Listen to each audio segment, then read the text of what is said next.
Aloha, beautiful beings of light. Rick Ely, thank you for tuning in. My next guest, Christopher Shiver, he's a certified N.L.P coach focused on one-to-one coaching for relationships and well-versed in Erickson suggestions. Hypnosis. Yes. So, being born and raised in Seychelles Islands, he has an eclectic background in business management, entrepreneurship, coaching, and clinical research. He holds an associate degree from New Mexico Military Institute and a Bachelor of Science in psychology from Arizona State University with a focus in cognitive neuroscience. Yeah, I said that, cognitive neuroscience. Also, he is the operations coordinator for PSiO. Yeah, it's the new yoga for the mind, light therapy glasses to help with depression, anxiety, and a whole lot more. You're gonna learn more from him in this interview as well. So you've got a very eclectic background. I mean, I don't know anybody else from Seychelles. Never met anybody from Seychelles. You where you are is no small thing with CO and with the EBM. I don't want to.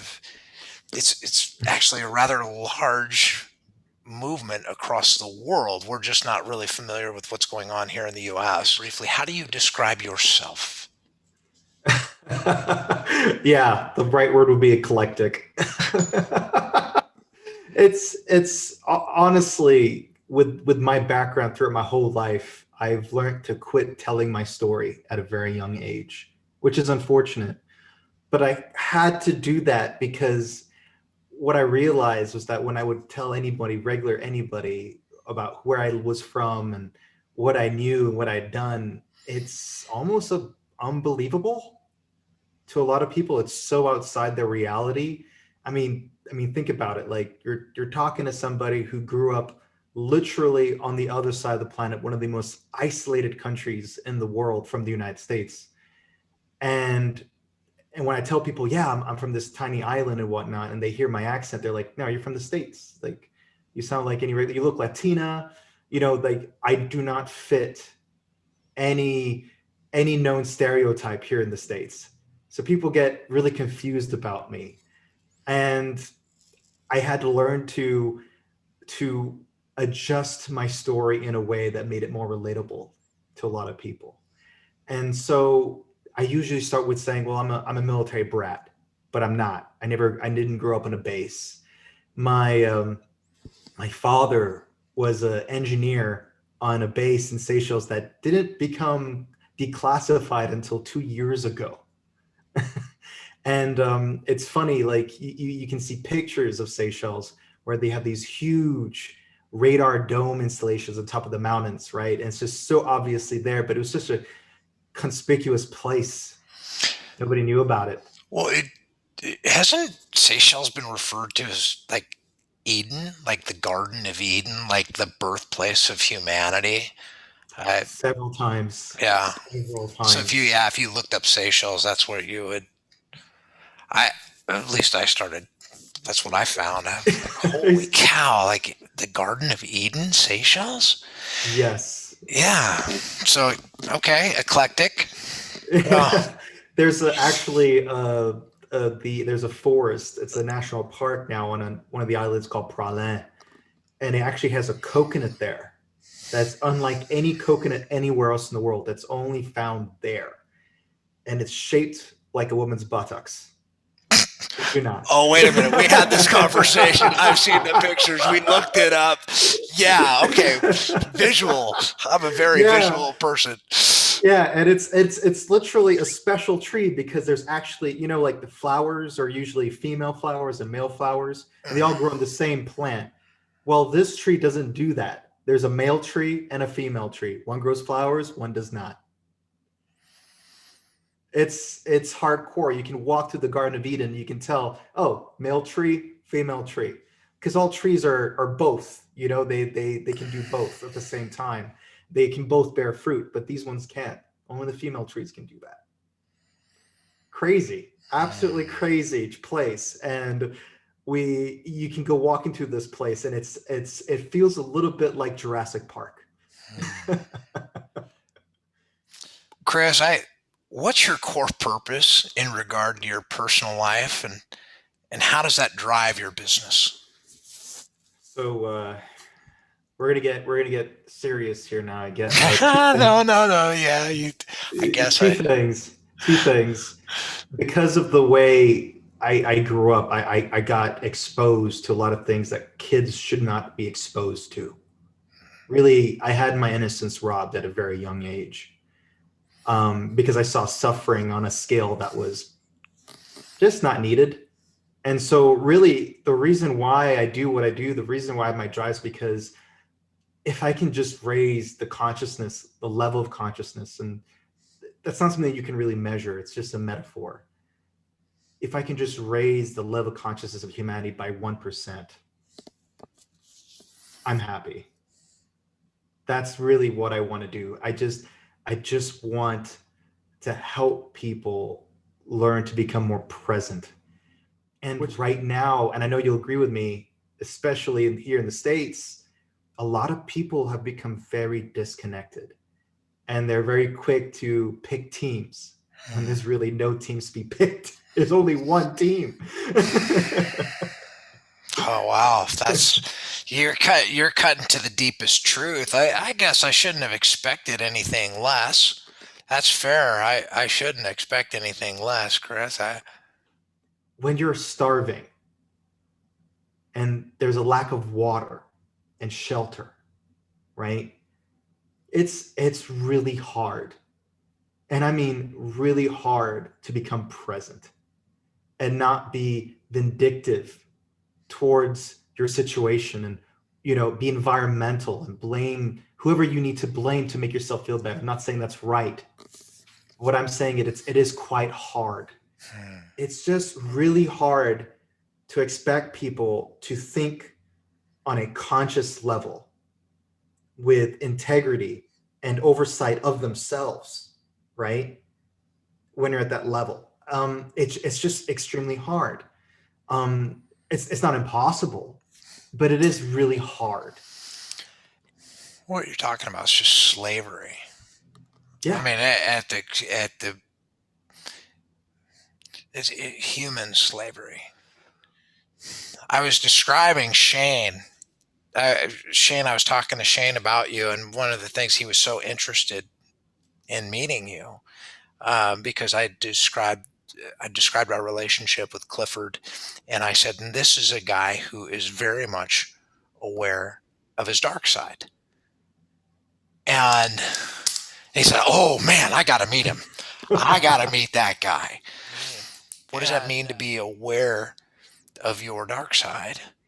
Ooh, oversight. I mean, that's the first one that comes to my mind. Because I don't know, like, if the person that I first started reading about to understand that was Carl Jung. Mm, I was a genius. I think he was way smarter than Freud, in my opinion. That's just my opinion. But he talked about how when a society, when a people reach a point where they are able to ignore the ugliness, ignore the darkness, ignore the shadow, right? And be happy with their lives, because as long as they're getting what they need, they can completely ignore that. That society becomes, what's the word, vulnerable to that, because the dark side is in all of us. And that's just period. I think of yin and yang and all that. And if you forsake yourself by ignoring that dark side, ignoring the fact that you are capable of doing dark things, the brain, and I know this from cognitive neuroscience, has this amazing ability to hide, delete, and generalize that aspect of yourself to yourself. yeah. Look at it for what it is. You did what you did, right? Is that how you want to be in your life? Is that how you want people to remember you? And if the question is no, that's great, because now you know what you did wrong. right? You labeled it yourself, not somebody else, not outside, yourself. Oh wow, yeah. No, definitely. You've labeled it. You like you said, you labeled it yourself. You gave it the meaning. You're the one Mhm. writing the story. But Yes. well, yeah, okay, I get that. And Uh, then I get that. we can, as a people, as a person, right? We can elevate our level of consciousness, because now all of a sudden that part of your brain that was hiding all that stuff from you goes like, well, shit, you know, you see yourself, and now you have accountability and responsibility of yourself at a level that most people do not reach, because they will ignore that side of themselves. They'll push it under the rug, right? They don't deal with it. And when that happens, it festers over time. And people like to tell themselves, that's not me. No, it becomes more of you when you ignore it. And it just grows and festers. And then you will pass that on to the people you influence the most in your life. They will gain it as well. And that's why it's so important, because I hear a lot of people talking about like, oh, we need to fix the wrongs of our father. I'm like, no, like stop that. Just take accountability of yourself in this life and work on what you can work on. Take accountability for yourself in this life and work on what you can work on. How the definition of success is really getting what you want. Mhm. What actions and activities do you do on a daily basis that require you to just take courage, like actually to be courageous and then overcome any internal resistance? Like the stuff that you do, like you got internal stuff, but you got to be courageous. What activities do you do that consistently require that? Those So acts of courage. so first, I want to let you know a truth about me. I'm an introvert. I am not naturally a social person. Never was. When I learned that I had to find courage to be more social, more open, the way I am now, the person I trained to be, apologies for that little ring. I'm going to turn that on. When I look back, majority of it wasn't courage. The majority of it was training myself to take that step even through fear. And the best way I learned to do that, and I'm very lucky to have found the mentor that I found, Bill Thomason, who taught me, first generation N.L.P. Okay, first code, and learning that, because I used to believe that my soul was my brain. How wrong that ideology was, because your brain is a tool. It's not you. The voices that you hear in your head are not you. And when I learned that I didn't have to agree with everything my brain threw at me, right? And understood that my brain was only simply trying to do what it was designed to do, protect me with fear and all that. I was like, okay, I'm scared right now. That's okay. Take the next step. It can really be that simple. It's just taking that one step, one day at a time. And when your brain begins to beat you up for not going all the way, thank you for the advice. Push it away. Because if we have to learn that our brain is not our soul. It's not our Mm. spirit, right? Because in the end, like your passions, your purpose, what you want in your life, your brain really doesn't care about that stuff. It really doesn't care about that stuff. That's why all the time in this world we have people, entrepreneurs, people who are trying to reach a goal on top of that mountain, right? And they do stupid things on the way up. You know, we like, wow, that you're like, why did he do that? Like, why did he throw himself under the bus like that and just mess it up and fall 15, 14 steps down the hill and he has to get all started again? Because a lot of the times we don't realize that our brain is a tool. It's not us. Our brain only cares about two things: comfortability, food, water, shelter, and number two, reproduction, having kids. Is the DNA going to be passed on, your legacy? That's all it really cares about. But your soul, passion and purpose, your goals, what you want in life, right? Our lives, to raise our level of consciousness as person, is really all about having that conversation with our brain and being like, hey buddy, like, get with the program, right? Because that's usually what happens. People who can't sleep, who sit there worrying about the things they don't want to happen to them and creating those realities, right? They have food, they have shelter, right?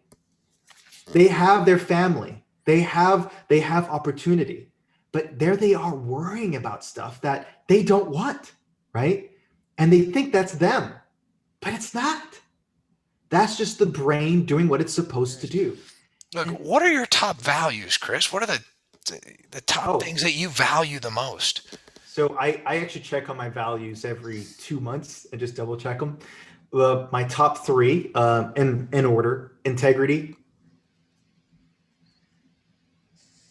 spirituality, Hmm. and I mean something different to than a lot of people think. Well, take it, explain it. I'm happy to roll with it, man. I'd love to know what that Spirituality means. for me is practicing wisdom, Hmm. right? Practicing wisdom. Right. Every day. Yeah. Actually, I should use your word, training wisdom every day. I like that better, actually. I love that. Thank you for that. And then third but not least, purpose. Knowing, internally what my soul craves, what it wants. And like I said, it's that raising humanity. If I can just raise humanity's conscious level by 1%, that to me is just freaking perfect. Really are. Because I got to tell you, man, that you and I share some really fundamental truths. Like for me, like I know we don't have to be sick. Like Yes. this disease, right? It's just that your body's not in homeostasis. You're not at ease. You're not at peace with who you are, and you Yeah. created manifested some shit called disease. Yeah. The majority of it's all stress related. What you gonna do? Like, that's just the truth. The majority of the problems that ail us are stress related. We do it to ourselves. What are you doing about it in the world? How are you taking your tools, your talents, all your goodie So, bags? What are you doing in the world, man? How are well, you making this world what you want it to be? that's how why I started working with CEO. And the reason why I loved it so much is because a lot of people, right, in the world today, like if I was to put like 0 to 10, a lot of people are frustrated, they're stuck, they're environmental. A great example is one of my clients. She was a lawyer, and she was newly divorced, mid 30s, partner at a law firm. Partner. And I don't know if you know this, but law firms, when they have really, really good lawyers who are women, they hold on to them at the best they bloody can. Okay, because they're important to keep. You don't find many of them. And so we only got to see her once a week to help her out work on what she was working on, right? And it just felt like 1 hour was not enough. And she was always stuck at a zero. And so I told her, listen, I'm just gonna have to fire you as a client. I'm sorry, I cannot help you because you're not doing the steps that you need to do to help yourself. And she's like, well, I don't have time. I don't have time for that. I'm just constantly all the time. With the CEO, it really helped me take her from a 0 to a 2. So I told her, listen, you use this for a whole month, okay? and I want you to use the program, which is the most popular program on the device, letting go. It's the most popular program on the SEO. And it's usually what people start with to train their brain, because I can't expect her to go to Tibet, for 6 years to train her brain with the monks. I can't expect her to do that. She has a life. She has children. She's focused on food, shelter, and water for her children, right? That's what she's focused on. That's all she's in survival mode the whole time. When you're like that, it's really difficult for a therapist, a counselor to get that person from a 0 to a 6 just to get them to feel better. It's almost bloody impossible, because they are the only ones that can come to realization that it's their brain that's getting in the way of what their soul wants, what their spirit wants. And so the SEO is the device that, in my opinion, is the first one out there that can, as a coach, I'm like, listen, you're a 0. I'm not going to sit here and spin my wheels on you and charge you money when I know there's a very small chance of it getting somewhere. Because your life right now is so convoluted, you're not willing to make the change in your environment to take to the 6, because usually it's after the children are gone. It's after the college funds are paid. It's after the mortgage is taken care of that they're willing to actually do that. Because the way our society teaches us is to not do that. You got to hold on, man. Hold on. Yeah, no, you're exactly right. You're talking about the middle America, right? You're talking about mainstream middle street, right down the middle of your road. You've been going and rowing your hoe, and the world stopped. And you said, "Wait a minute! Whoa! Who pulled the wool out? Wait a minute! Where'd the rug go? Everything's. Did I? No, wait a minute! Did I? I didn't do this. Well, hello, wake up. Hi. Welcome to the world.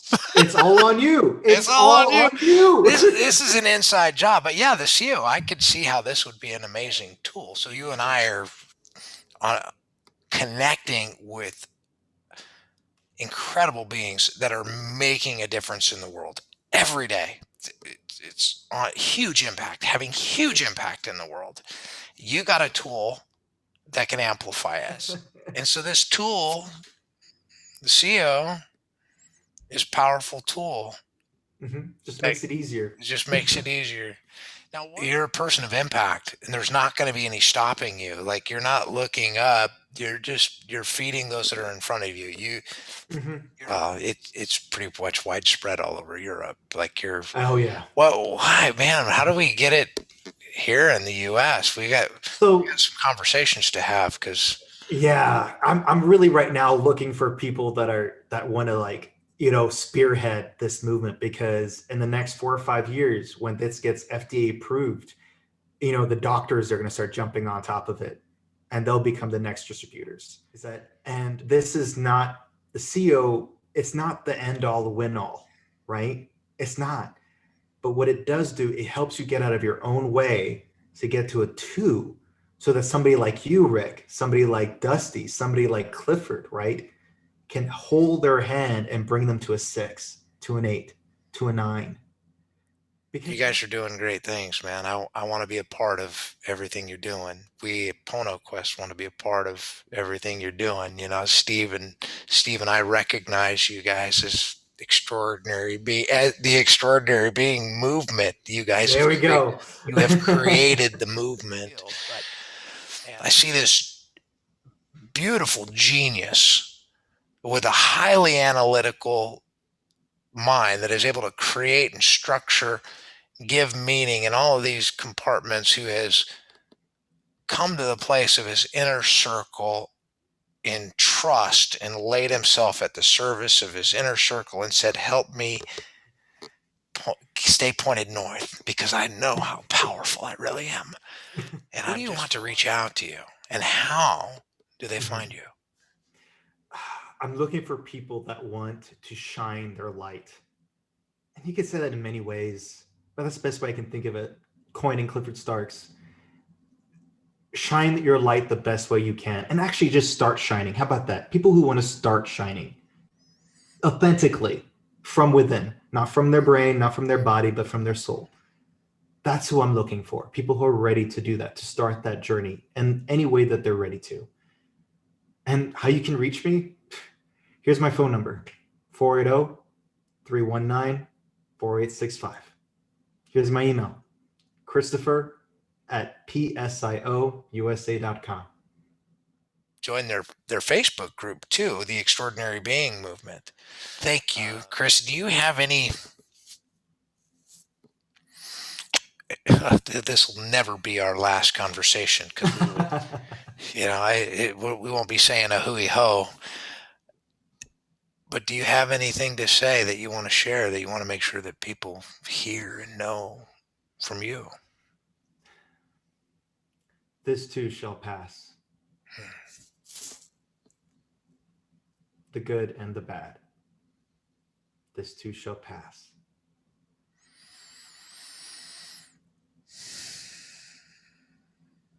We're really there, aren't we? Hard to believe sometimes. I guess that's why you just be the hope. Yeah, you just shine your light, Chris. Thank you for being that, man. Thank you for being Thank that. you. Thank you, Rick. Aloha. And again, thank you for tuning in. We will see you on the inside. Aloha. Awesome. Awesome. Bye bye.